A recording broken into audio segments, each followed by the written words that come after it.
Mesdames, Mesdemoiselles et Messieurs, bonjour.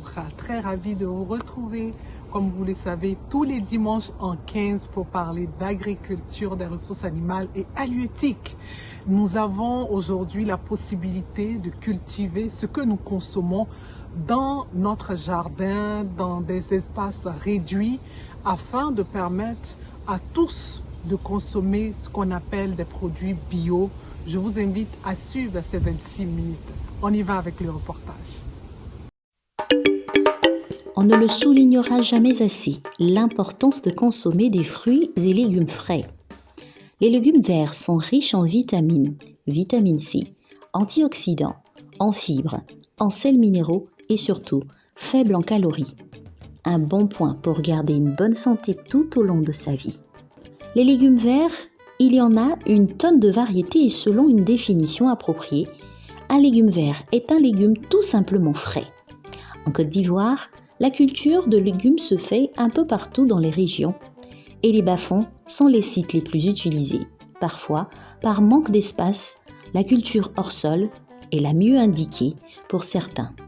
La culture hors sol, appelée également hydroponie ou culture hydroponique, est la culture de plantes réalisées sur un substrat neutre et inerte. Ce substrat étant irrigué d'un courant de solution qui apporte des sels minéraux et des nutriments essentiels à la plante. Notre équipe cette semaine est allée visiter à Bingerville des braves et dynamiques femmes qui pratiquent ce type de culture. Bon, nous sommes arrivés ici par l'idée de ma grande sœur Kofi Debi Catherine. Sinon, moi, je suis de formation aide-soignante. Et bon, j'ai tenté les concours de la fonction publique, ça n'a pas marché dans le découragement. Elle nous a approchés, elle a dit, bon, la terre aussi nourrit son homme, qu'il n'y a pas de se décourager, que allons-y, on va retourner aussi pour essayer. Après la mort de son mari, elle aussi n'avait pas d'activité. Et c'est comme ça que nous sommes lancés. On avait commencé dès le début à Beauville, mais pour problème d'eau, souvent quand il y a la sécheresse, on n'arrive pas à rentrer en production comme il se doit. Et c'est comme ça que nous avons choisi de revenir à Abidjan et de travailler avec eau potable, en passant par la culture au sol, parce qu'il est un peu facile à pratiquer. Même s'il pleut, qu'il ne pleuve pas, avec notre eau potable, nous arrivons à travailler. Une activité rendue possible grâce à une bonne volonté. C'est le terrain d'une tante. Elle devait construire, mais comme les travaux n'ont pas encore débuté, donc on a choisi comme ça de faire la culture au sol sur ce terrain. Ici, nous cultivons les laitues, les feuilles. Nous cultivons aussi les concombres et haricots kilomètres, de l'aubergine, du gombo asiatique. Nous avons aussi de la tomate. Sur ce site, nous avons fait la découverte de plantes que l'on retrouve rarement sur le marché, telles que le chou de Chine ou bok choy, qui est une plante herbacée de la famille des brassicacées, cultivée comme plante potagère pour ses tiges et ses feuilles consommées comme légumes. Également, le haricot kilomètre, originaire d'Amérique du Sud, aussi appelé Dolique asperge, qui est une plante grimpante frileuse de la famille des légumes graines, légumineuses, offrant des gousses comestibles surprenantes. Bon, nous nous sommes mis dedans parce que c'est des cultures qui sont un peu faciles à cultiver. Déjà l'aubergine, le gombo et autres choses, j'en passe, ils sont déjà connus. Ces plantes sont un peu rares. Donc pour pouvoir se faire démarquer, nous sommes passés par ces plantes. Et quand on a approché, on a vu que ces plantes sortaient. Ça sortait puisque nous avons la population asiatique qui habite sur nos sols. Nous voulons faire connaître ce produit à toute la population ivoirienne. Pour avoir plus d'informations sur ces cultures, Ori Abraham, technicien agricole, s'ouvre à notre micro. Quand on prend par exemple le plein champ, c'est-à-dire où on fait les semis en plein sol, il y a beaucoup d'opérations à effectuer. Or, ici par exemple, on a opté pour les sachets de culture, c'est-à-dire c'est des pots, on prend le substrat, on met à l'intérieur et on le dispose et on plante dedans. C'est encore plus avantageux que de prendre un espace nettoyé, creuser, tout ça, c'est encore encombrant. On a un petit espace qu'on veut rentabiliser. C'est pourquoi on a opté pour la culture au sol. Pour lui, ces cultures bien vraies que méconnues de beaucoup de personnes sont faciles à cultiver. Quand on considère un espace, on peut avoir au plus 600 pieds. On fait le repiquage au plus 3 semaines, 4 semaines, 30 jours à 35 jours géants, on fait la première récolte. Maintenant, au cours de cette période, il y a des éléments nutritifs à apporter chaque semaine, à apporter au fur et à mesure. Il y a des traitements fongicides à faire pour lutter contre les champignons, pour empêcher que les plants ne meurent. À 1 mois, déjà, on peut commencer à vendre la culture. L'haricot aussi, c'est un peu la même chose, mais lui, c'est une culture un peu particulière. Un peu particulière parce que c'est des légumes, c'est des gousses. Par exemple, celui aussi, lui, on ne passe pas par le stade de pépinière. Dès qu'on récupère les semences, on apprête le terrain, c'est-à-dire la préparation de l'espace, on peut directement passer au semis. 2 jours à 3 jours après, ça va germer. Et 1 semaine après, on va procéder ce qu'on appelle le tutorage. C'est-à-dire cela consiste à mettre des tuteurs, c'est-à-dire des cordes pour pouvoir tenir le plant jusqu'à maturité. Et après 1 mois, c'est-à-dire 30 jours déjà, on peut procéder à la première récolte. Mais lui, la récolte, ça peut durer, on peut récolter même pendant 1 à 2 mois. Chaque 2 jours, on fait la récolte. Chaque 2 jours, on fait la récolte. Yeo Antoine est le second technicien. Tout aussi jeune, c'est avec fierté qu'il arrive sur ce site chaque matin. Je suis présentement dans le bloc de Comcom et c'est Comcom, nous le faisons avec de Sousra. À 35 jours, on commence déjà la récolte. Nous les récoltons très jeunes, fins. On ne laisse pas grossir comme ce que les femmes la vendent sur le marché à Diamé. Madame Dion Joséphine a été approchée par Kofi Véronique qui lui a inculqué l'amour de la culture des plantes, un geste qu'elle salue. On s'est connus à Yopougon, c'est ma sœur en Christ, à l'église on s'est connus et on s'est suivis au champ ici. On quitte à Yopougon pour venir à Benjerville chaque matin, 5 heures et on reste ici jusqu'à 20 heures pour rentrer encore. Quand on vient, on arrose, on nettoie les coins, on l'aide aussi à faire des tutorages, tout. Et le soir, on se retourne. On ne va pas rester éternellement ensemble. Si je m'en vais à moi comme ça, là, je peux aussi m'exercer là-bas, voir aussi que ce que j'ai appris derrière Kofi Véronique, je peux aussi m'exercer là-bas, aussi apprendre. Les femmes qui sont là-bas aussi, d'autres cultures à faire. Donc, ça me plaît. Ces plantes consommées font du bien à l'organisme, nous dit-elle. On a le bled qui est là, les gens ne connaissent pas. On les prépare comme on fait la sauce épinard. Haricots verts, on les prépare aussi, on fait pré-cuit et on mélange comme on mange de la salade. C'est très doux et c'est bon pour la santé. Tu te réveilles matin, tu vas bien à la selle. Tu n'as pas à faire de dire je vais écraser pour me piriger. Non, tu manges, tu es bien. De la manière dont nous consommons l'épinard, les feuilles amères, comment j'en passe, assez de feuilles. C'est comme ça parce que ces feuilles que nous cultivons ici, c'est des feuilles qui sont très riches en fer. Sous le soleil comme la pluie, ces braves femmes prennent soin avec amour de leurs plantes. Il y a des gens qui sont dans les bureaux et disent non, je suis particulier, ça n'a pas marché. Tu ne peux pas être au bureau et puis jeter l'argent pour dire que tu es en train de faire une plantation. Ça ne se fait pas comme ça. Toi-même, il faut être sur les lieux. Il faut aimer la chose. Nous, quand nous arrivons matin, nous saluons nos plantes. Nous les saluons, nous les prenons comme les êtres vivants. C'est comme ça. Tu ne peux pas être au bureau, tu dis non, j'ai donné l'argent, les monnaies sont là-bas, ils n'ont qu'à la terre va te trahir. Si tu procèdes comme ça, la terre va te trahir. Il faudrait que toi-même, tu aies le temps d'être là, de circuler, de toucher les plantes, de voir les besoins. Il faut aimer la chose. Il ne faut pas venir parce que tu n'as plus d'issue que tu vas venir dire non, ah, comme ça ne va plus, je vais retourner, tu vas faire la je m'en fous. Là, ça va te trahir. Mais il faut aimer la chose. Elles sont encouragées par des parents et amis. Ici, arrivé sur le site, vraiment, j'ai été très impressionné. J'étais très impressionné. Ma première vue, quand j'ai vu les plantes, j'étais vraiment étonné. Je leur ai même dit, mais comment vous faites? Et que c'est joli à voir. Donc, ça fait que ça m'a vraiment donné l'idée de les encourager. Aujourd'hui, avec ce travail, on n'a pas besoin de passer concours. Il faut aimer la chose, c'est tout. C'est tout ce qu'on demande aux jeunes. Il faut aimer la chose. Si tu as aimé, tu vas produire comme ils sont en train de le faire. Madame Kofi Catherine, l'initiatrice de ce projet, se souvient encore de toutes ses difficultés avant d'atteindre ce beau résultat aujourd'hui. Pour elle, il faut toujours croire en son projet et se donner les moyens pour atteindre son objectif. Tout ce qu'on met, la terre ne trahit pas. La terre, depuis que j'ai perdu mon mari, comme je vous dis, il faut être courageux pour travailler. Je travaille la terre, je fais travail de servante Et grâce à mes petites soeurs, je m'en sors. Bon, c'est un peu dur, au commencement c'est difficile. Mais il faut avoir vraiment, il faut aimer la chose.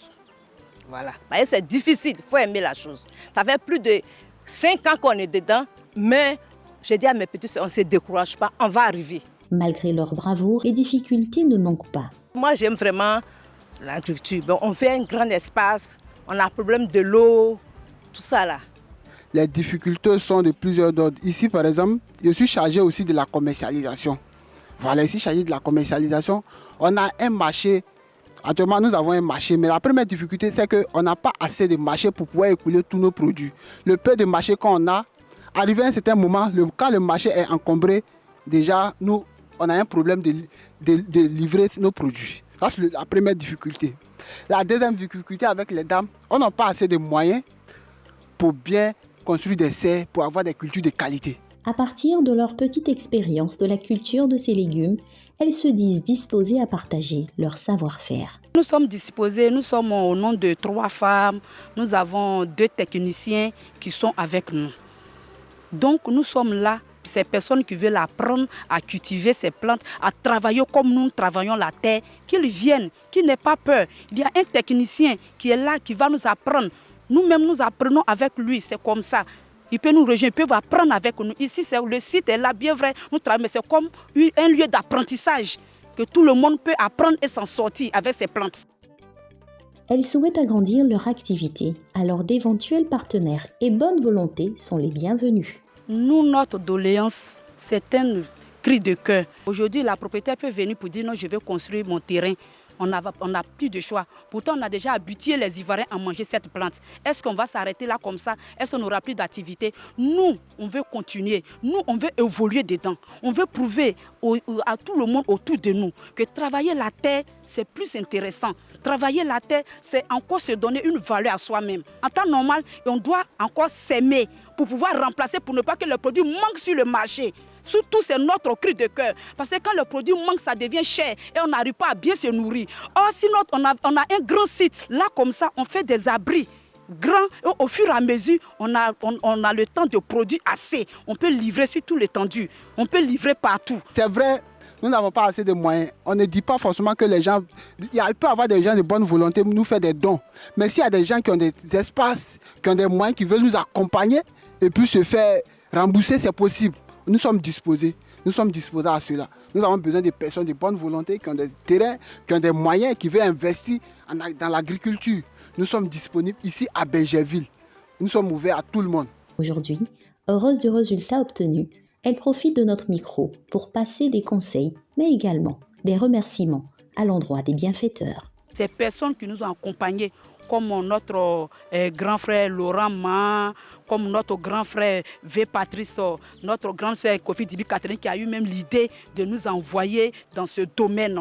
Nous voulons lui dire merci. Merci aussi à notre prophétesse Maman Sephora, celle qui nous accompagne spirituellement. Dis merci même au gouvernement ivoirien qui encourage toujours les entrepreneurs, qui encourage toujours les cultivateurs dans leur chemin. Au nom de remerciement, nous voulons encore remercier encore les braves hommes parce qu'on dit à côté d'un grand homme, il y a des grandes femmes. Nos maris, mon mari Nguessambrou Moïse, je vais lui dire merci parce que c'est lui qui me soutient du 1er au 31, à M. Dion qui soutient sa femme. Parce que nous quittons à Yopougon pour venir chaque jour que Dieu fait, nous faisons ce tronçon. Et nous, vous et moi, nous savons combien ça coûte. Et nous n'avons pas autre source de revenus. Si ce n'est pas ces messieurs qui nous soutiennent, je vais leur dire merci. Je vais rendre hommage à une grande femme, celle-même qui m'a donné l'inspiration. Parce que quand je suivais son émission les dimanches dans l'après-midi, brave paysan, Ava, et puis je la voyais en botte dans les forêts, en pleine forêt, les pays les plus profonds dans les hameaux, Madame Jennifer Sires. J'encourage les jeunes Ivoiriens comme moi, à se donner à l'agriculture. C'est vrai, je suis diplômé, mais ce qui est intéressant dans l'agriculture, on n'a pas obligé des diplômes pour connaître le métier. Il ne faudrait pas que les gens voient l'agriculture comme un métier salissant. Nous sommes en ville ici, nous sommes à Benjerville. La culture qu'on fait ici, ça prend soin de nous. Donc c'est pour dire l'agriculture prend soin de son homme. Je suis disposé à toute personne qui veut faire l'agriculture hors sol à Abidjan ici. La liste des bienfaits de la consommation des légumes verts est non exhaustive. Les légumes verts permettent de lutter contre certains cancers, diabète et troubles cardiovasculaires. En effet, ils sont riches en fibres. La consommation régulière de légumes verts va permettre de protéger l'appareil digestif de certaines maladies, maladies inflammatoires, cancer de l'intestin, du côlon, et de faciliter le transit intestinal grâce à leur teneur élevée en fibres. C'est avec fierté et encouragement que notre équipe a pris congé de ces braves paysannes, tout en souhaitant que leur appel soit entendu.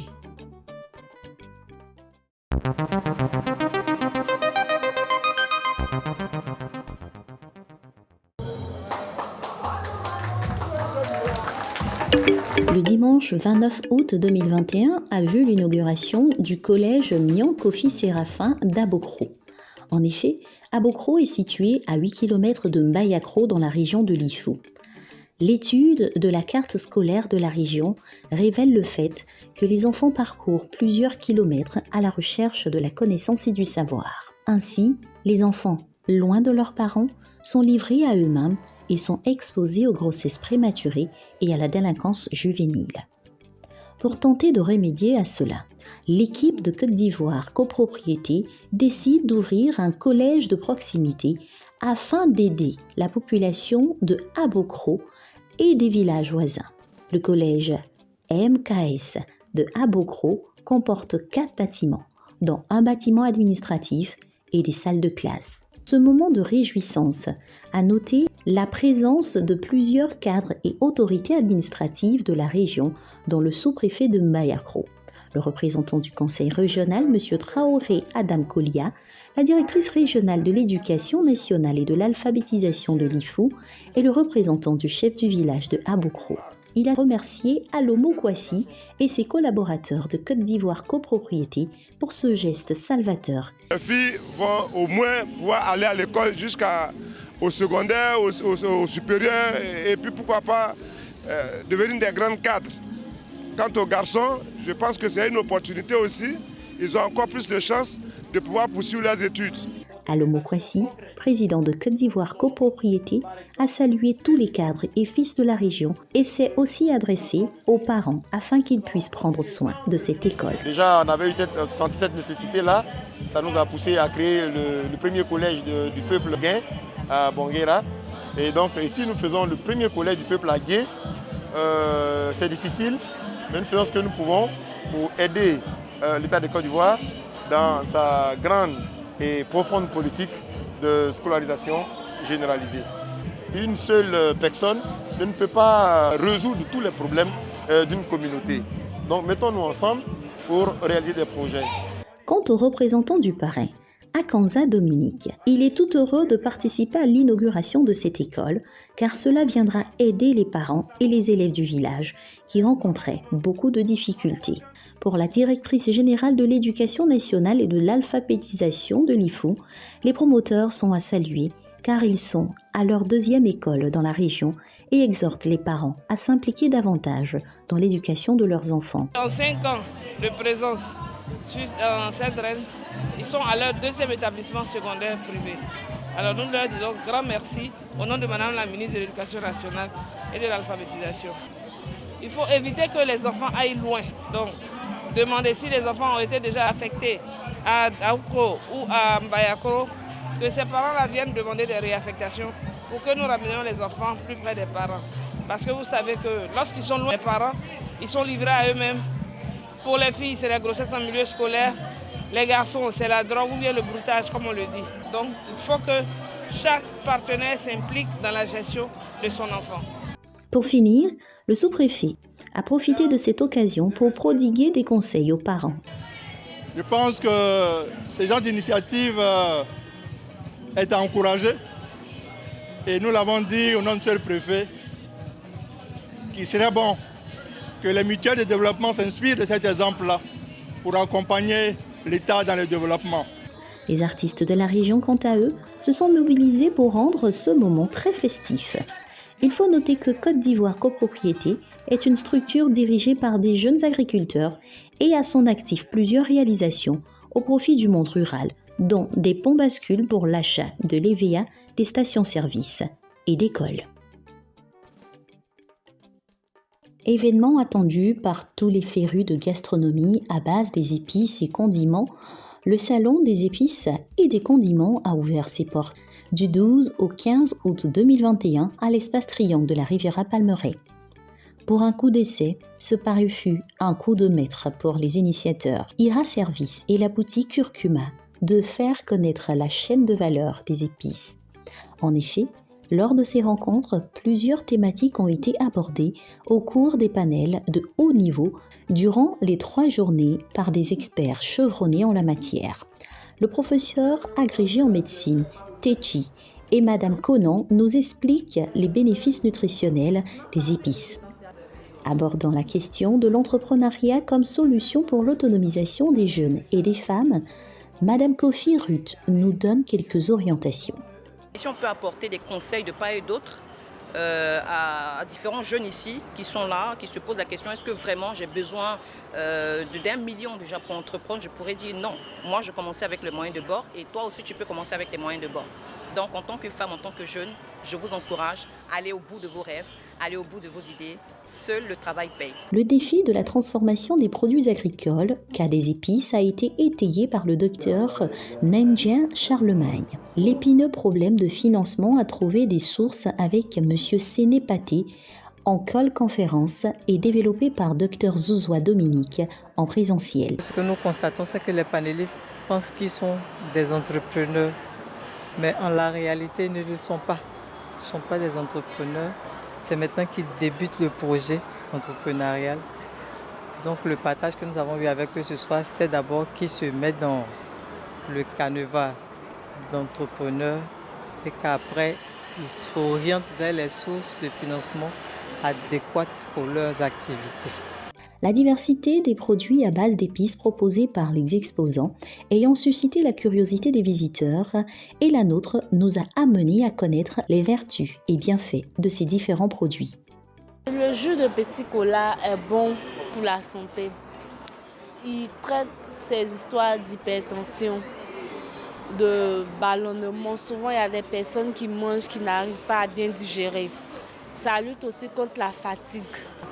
Le lait de Tchongon, il est conseillé aux nourrices et aux personnes qui n'ont pas assez de sperme. Épices d'Afrique commercialise et transforme les épices de plusieurs pays d'Afrique. Alors, nous sommes là, nous faisons un mélange d'épices, les 3 épices, les 4 épices et plusieurs sortes d'épices. Alors, les 3 épices, c'est un ensemble de gingembre, de curcuma et puis de poivre noir. Alors, nous savons que les épices, le curcuma particulièrement, il lutte contre les maladies cardiovasculaires. C'est un antioxydant. Nous faisons ce mélange-là pour aider les gens à se relaxer. Chacun doit pouvoir, le matin quand il se lève, prendre sa tasse de potion Yéré. Et le soir au coucher, non seulement ça déstresse, mais ça évacue tout ce qu'on a pu accumuler comme stress, comme adrénaline dans la journée. On a vu les interventions de ceux qui étaient dans la salle pour dire que l'entrepreneuriat, vraiment c'est quelque chose qui les tient beaucoup à cœur. J'ai les produits locaux bio, tels que la poudre de maïs, la poudre de soumara, le gnagnan poudre, le gnagnan grain. Les nombreux visiteurs qui ont pris d'assaut les stands en se faufilant sur les produits des exposants ont pu trouver des saveurs de notre terroir pour satisfaire à leurs besoins. Je ne savais pas par exemple qu'il y avait, comment on appelle ça, du fromage fondu qu'on pouvait griller. En tout cas, j'ai fait beaucoup de découvertes. C'est vraiment bien. J'espère assister à d'autres salons comme ça. Au terme de ce salon, le visionnaire promoteur nous fait le bilan de ces 3 jours de salon et ébauche quelques perspectives. Nous avons vu qu'il y a un gros besoin, que ce soit au niveau national comme à l'extérieur des épices. Beaucoup de personnes ont été sensibilisées là-dessus. Et nous pensons qu'au sortir de ce salon-là, nous allons essayer de encore mieux sensibiliser et permettre à ce qu'il y ait des contacts entre les producteurs et les consommateurs. Et nous pensons que les prochaines éditions seront encore meilleures. C'est par une remise de distinction aux partenaires et exposants et dans une ambiance de dégustation qu'a pris fin ce salon. C'est terminé pour aujourd'hui. J'ai été ravie de partager ce temps d'antenne avec vous. Rendez-vous est pris dans 15 jours avec un autre thème, toujours concernant l'agriculture, les ressources animales et halieutiques. Que Dieu protège chacun et chacune d'entre vous. À très vite. Bye bye.